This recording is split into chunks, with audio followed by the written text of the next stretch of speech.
زرمبش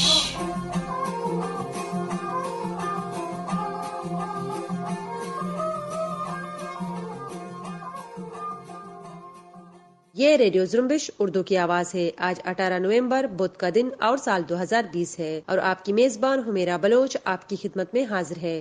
سوراب میں مسلح افراد نے قابض پاکستانی فوج کے چیک پوسٹ پر حملہ کیا۔ جاؤ کے پہاڑی سلسلوں میں قابض پاکستانی فوج کا آپریشن جاری، تفصیل خبروں میں سنیے۔ مشقی سے قابض پاکستانی فوج نے 2 بھائیوں کو جبری طور پر لاپتہ کیا۔ بلوچستان میں انسانی حقوق کی پامالیوں کے خلاف جرمنی میں احتجاجی مظاہرہ کیا گیا۔ BRP نوشکی میں سنائپر سے نشانہ بنا کر ایک اہلکار کو ہلاک کیا۔ BLF BDM کا چارٹر آف پاکستان زیر غور، متفقہ طور پر قبول کیے جانے کا امکان۔ اسرائیل کو تسلیم کرنے کے لیے امریکہ کی طرف سے دباؤ ہے، عمران خان۔ ایسی کوئی دباؤ نہیں، دفتر خارجہ۔ مصر میں فلسطینی تنظیموں حماس اور الفتح کا مصالحتی معاہدے پر اتفاق۔ عراق میں 21 افراد کو دہشت گردی کے جرم میں پھانسی دے دی گئی۔ یہ تھی چند اہم خبروں کی سرخیاں۔ آئیے بلوچستان سے متعلق خبریں سارین بلوچ سے سنتے ہیں۔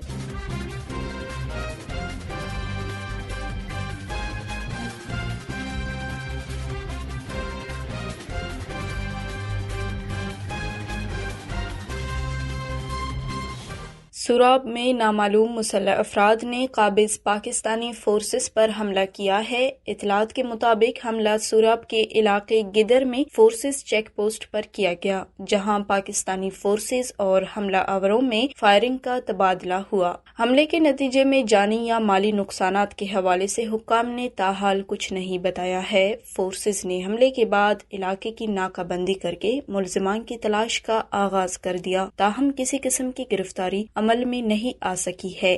گزشتہ کئی ہفتوں سے آوران کے علاقے جاؤ میں جاری آپریشن میں قابض پاکستانی فوج نے مزید وسعت لائی ہے، اور پاکستانی فوج بڑی تعداد میں سورگر کے وسیع پہاڑی سلسلے میں کئی اطراف سے داخل ہو گیا ہے۔ ریڈیو زرمبش کو ملنے والی اطلاعات کے مطابق مختلف علاقوں میں فوجی آپریشن تواتر کے ساتھ جاری ہے۔ سورگر میں کئی مقامات پر ٹرانسپورٹ ہیلی کاپٹروں کے ذریعے کمانڈو اتارنے اور گن شپ ہیلی کاپٹروں کا شیلنگ جاری ہے۔ واضح رہے، سورگر کے زیادہ تر افراد کو قابض پاکستانی فوج نے اپنے آبائی علاقوں سے بے دخل کر کے نشیبی علاقوں میں فوجی کیمپوں اور چوکیوں کے قرب جوار میں بسنے پر مجبور کر دیا ہے، جبکہ سینکڑوں افراد جبری گمشدگیوں کے شکار ہیں۔ دوسری طرف آوران ہی کے علاقے مشقے میں قابض پاکستانی فورسز نے 2 بھائیوں کو لاپتہ کر دیا ہے، جن کی شناخت یعقوب اور غلام جان ولد مرید کے ناموں سے ہوئی ہے۔ علاقائی ذرائع کے مطابق دونوں بھائیوں کو قابض فورسز نے کیمپ میں حاضری دینے کے لیے بلایا، جس کے بعد ان کے حوالے سے کسی بھی قسم کی معلومات نہیں مل سکی ہے۔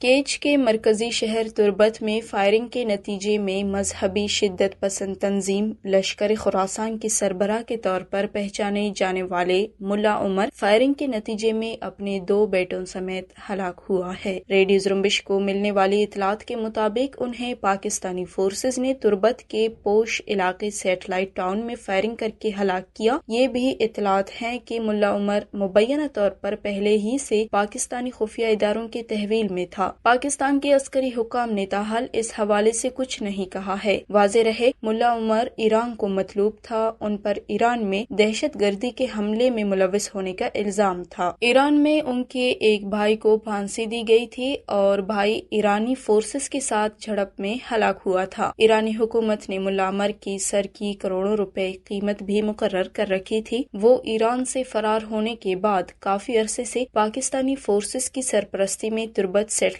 ٹاؤن میں رہائش پذیر تھے۔ اس سے پہلے سال 2010 میں کیچ کے علاقے کلاہوں میں ان کی رہائش گاہ پر ایرانی ڈرون نے حملہ کیا تھا، جس میں ان کا ایک اور بھائی ہلاک، جبکہ خود وہ بال بال بچ گئے تھے۔ پاکستان میں ریاستی اداروں کی سرپرستی ملنے کے بعد ملا عمر کیچ میں بلوچ آزادی پسندوں کے خلاف ڈیتھ اسکواڈز کی سربراہی بھی کر رہا تھا۔ بلوچ حلقوں نے یہ بھی انکشاف کیا تھا کہ ملا عمر ہی نے بھارتی شہری کلبھوشن یادو کو بھاری رقم کے بدلے ایران سے اغوا کر کے پاکستانی اداروں کے حوالے کیا تھا۔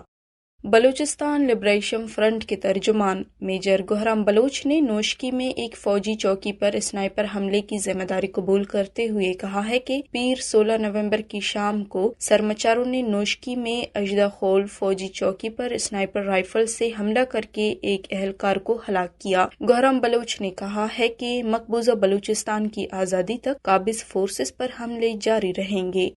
بلوچ ریپبلکن پارٹی کے ترجمان شیر محمد بگٹی نے کہا ہے بلوچستان میں قابض ریاست کی طرف سے تعلیم دشمن پالیسیوں اور انسانی حقوق کی پامالیوں کے خلاف BRP کی طرف سے ہفتے کے روز جرمنی کے شہر کولن میں ایک احتجاجی مظاہرہ کیا گیا اور ایک آگاہی کیمپ منعقد کی گئی۔ مظاہرے میں BRP جرمنی کے ارکان نے بڑی تعداد میں شرکت کی اور اقوام متحدہ اور یورپی ممالک سے اپیل کی کہ بلوچستان میں جاری انسانی حقوق کی پامالیوں اور حکومت کی تعلیم دشمن اقدامات کا نوٹس لیں۔ ان کا کہنا تھا کہ ریاست ایک منظم منصوبے کے تحت تعلیم یافتہ طبقے کو جبری گمشدگیوں اور حراستی قتل کا نشانہ بنا رہی ہے، وہیں دوسری طرف نوجوانوں پر تعلیم کے دروازے بھی بند کیے جا رہے ہیں، جس سے پورے بلوچ قوم کے مستقبل کو تاریکی کی طرف دھکیلنے کی سازش واضح نظر آتی ہے۔ کیچ کے برطرف اساتذہ اور گورنمنٹ ٹیچرز ایسوسی ایشن نے برطرف اساتذہ کی عدم بحالی کے خلاف زرغون روڈ پر 3 گھنٹے دھرنے دینے کے بعد کوئٹہ پریس کلب کے سامنے بھوک ہڑتال شروع کر دی ہے۔ گورنمنٹ ٹیچرز ایسوسی ایشن کے رہنماؤں نے 15 خواتین اور 22 مرد اساتذہ کو ہار پہنا کر بھوک ہڑتال پر بٹھا دیا۔ اس سے پہلے گورنمنٹ ٹیچرز ایسوسی ایشن کیچ کے ضلعی صدر اکبر علی اکبر کی سربراہی میں احتجاجی ریلی نکالی گئی اور زرغون روڈ پر 3 گھنٹے تک دھرنا دیا گیا۔ دھرنے کے شرکاء سے خطاب کرتے ہوئے اکبر علی اکبر اور دیگر نے کہا کہ سال 2019 میں کیچ کے 114 ملازمین کو بیک جنبش قلم سب کو برطرف کیا گیا، جن میں 2 ایسے اساتذہ بھی شامل ہیں جو فوت ہو چکے ہیں۔ اس موقع پر مزید کہا گیا کہ ان کا بھوک ہڑتال بحالی تک جاری رہے گا اور بھوک ہڑتال کی وجہ سے کسی بھی استاد کو کچھ ہوا تو اس کی تمام تر ذمہ داری محکمہ تعلیم کے حکام اور صوبائی حکومت پر عائد ہوگی۔ بلوچ اسٹوڈنٹ سیکشن کمیٹی کے مرکزی چیئرمین نواب بلوچ نے طلباء کے عالمی دن کے مناسبت سے اپنے جاری کردہ ایک بیان میں کہا ہے کہ طالب علموں کو کسی بھی سماج میں ایک اہم اساس گردانا جاتا ہے اور اگر ترقی یافتہ اقوام کی جدوجہد پر طائرانہ نظر ڈالی جائے تو طالب علموں کا مثبت اور تاریخی کردار نمایاں طور پر نظر آتا ہے۔ نوجوان تمام اقوام کا وہ متحرک طبقہ ہوتا ہے جو نصابی سرگرمیوں کے ساتھ ساتھ غیر نصابی سرگرمیوں کا حصہ بن کر سماج کو منظم و بہتری کی جانب گامزن کر کے لے جا سکتی ہے۔ چیئرمین نواب بلوچ کا کہنا تھا کہ حالیہ عہد میں بلوچ طالب علم آئے روز نت نئے مسائل کا شکار ہیں۔ معمول کے مطابق طالب علموں کو جبری طور پر لاپتہ کیا جا رہا ہے۔ تعلیمی اداروں میں طالبات کو ہراساں کر کے گھناؤنے واقعات پیش آ رہے ہیں، جبکہ تعلیمی اداروں میں بلوچ طالب علموں کے لیے تعلیمی دروازے بند کیے جا رہے ہیں۔ ایک ایسے موقع پر جہاں طالب علموں میں خوف و ہراس کا ماحول برپا ہے اور تعلیمی اداروں میں سیاسی سرگرمیوں پر مکمل پابندی عائد ہو اور طالب علم اپنے علمی اور تخلیقی صلاحیتوں کو نکھارنے سے قاصر ہوں تو جدوجہد اس عہد کا تقاضا بن جاتا ہے۔ ضرورت اس امر کی ہے کہ بلوچ طالب علم اپنی ذمہ داریوں کا ادراک کریں اور سماج میں قومی بنیادوں پر ایک سیاسی ماحول کی تشکیل کے لیے جدوجہد کریں۔ سابق کٹھ پتلی وزیر اعلیٰ بلوچستان محمد اسلم رئیسانی نے کہا ہے کہ ترقی کے نام پر بلوچ وطن کی تقسیم قبول نہیں۔ مغرب، مشرق، شمال، جنوب جیسے الفاظ کی پرزور مذمت کرتے ہیں۔ سماجی رابطے کی ویب سائٹ ٹویٹر پر اپنے جاری کردہ ایک ٹویٹ میں محمد اسلم رئیسانی نے کہا کہ ہمیں لفظ جنوبی سے نفرت ہونے لگی ہے۔ ہم رابطے کی زبان میں کہنا چاہتے ہیں تاکہ سب کی سمجھ میں آئے، صرف بلوچستان، اور اگر کوئی شخص کہتا ہے مغرب، مشرق، شمال، جنوب، ہم اس کی پرزور الفاظ میں مذمت کرتے ہیں۔ ہمیں لفظ جنوب سے سازش کی بو آ رہی ہے۔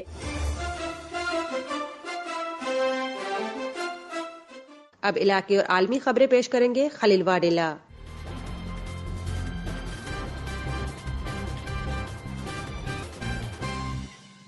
پاکستان میں اپوزیشن اتحاد پاکستان ڈیموکریٹک موومنٹ کا اجلاس مولانا فضل الرحمان کی زیر صدارت ہوا، جس میں چارٹر آف پاکستان کو حتمی شکل دینے پر غور کیا گیا، جس کی منظوری دیے جانے کا امکان ہے۔ چارٹر آف پاکستان میں آئین کی بالادستی اور شفاف انتخابات کے نکات شامل ہیں۔ چارٹر آف پاکستان میں اس بات کو یقینی بنانے کی بات کی گئی ہے کہ پارلیمانی خود مختاری یقینی بنائی جائے گی اور اس حوالے سے کوئی سمجھوتہ نہیں ہوگا۔ اس کے علاوہ 18ویں ترمیم کے تحفظ کو ہر صورت یقینی بنانے اور ملکی معیشت کی بحالی کے لیے لائحہ عمل تیار کرنے کے نکات شامل ہیں۔ اپوزیشن اتحاد کے چارٹر میں آزاد میڈیا اور آزادی اظہار کے دفاع، اس کی مکمل حمایت اور پاکستان میں مہنگائی، غربت اور بے روزگاری کے خاتمے کو ترجیحات میں شامل کیا گیا ہے۔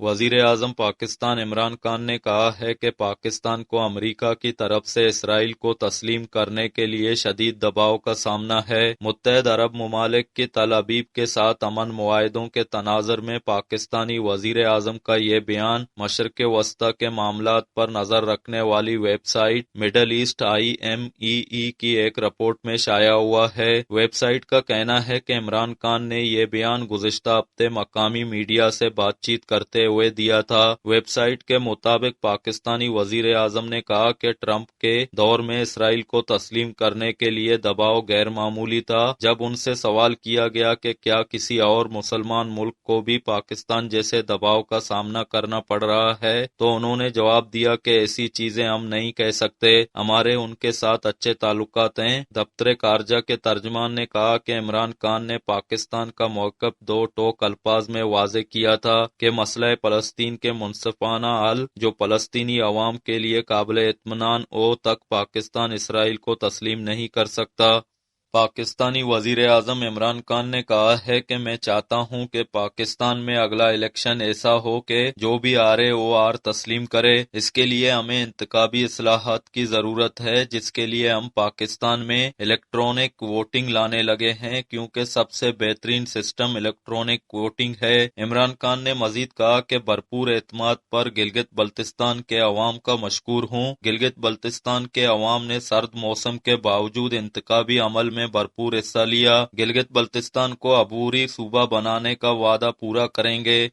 فلسطینی تنظیموں فتح اور حماس کی قیادت نے مصر کی میزبانی میں ایک ابتدائی مصالحتی معاہدے پر اتفاق کیا ہے۔ العربیہ ٹی وی چینل کے مطابق سوموار کو حماس اور فتح کی قیادت نے مصری حکام کی موجودگی میں معاہدے پر اتفاق کیا۔ دونوں جماعتوں نے مصالحتی عمل کو آگے بڑھانے اور فلسطین کی دیگر تمام نمائندہ قوتوں کو اس میں شامل کرنے کا اعلان کیا ہے۔ العربیہ کے مطابق حماس اور فتح نے قاہرہ میں طے پائے ابتدائی معاہدے کو تحریری شکل میں لانے کا فیصلہ کیا ہے۔ امید ظاہر کیا جا رہا ہے کہ قاہرہ معاہدے کے بعد فلسطین میں جامع مفاہمتی عمل کے راہ ہموار اور انتخابات کے انعقاد کی طرف پیش رفت کی جا سکے گی۔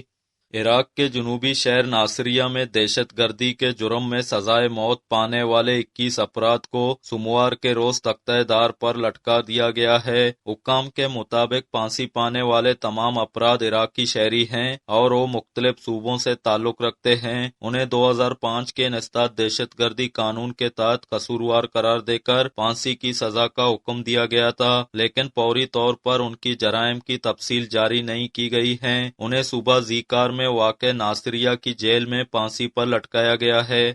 آرمینیائی وزیر اعظم کے قتل کا منصوبہ ناکام بنائے جانے کے بعد نیکول پشینان نے آذربائیجان کے ساتھ امن معاہدے پر سراپا احتجاج عوام سے پرامن ہونے کا مطالبہ کر دیا ہے۔ عالمی خبر رساں ادارے AFP کے مطابق نیکول پشینان کی جانب سے ایسے وقت پر بیان سامنے آیا ہے جب حکام کے مطابق آرمینیائی وزیر اعظم کو قتل کرنے کی ایک سازش ناکام بنائی گئی ہے۔ اس سے پہلے ہفتے کے روز حکام نے بتایا تھا کہ انہوں نے وزیر اعظم کے قتل کے منصوبے کو ناکام بنا کر آرمینیا کی سیکورٹی خدمات کے سابق سربراہ اور اپوزیشن لیڈر آرٹور وینٹسیان کو گرفتار کر لیا ہے۔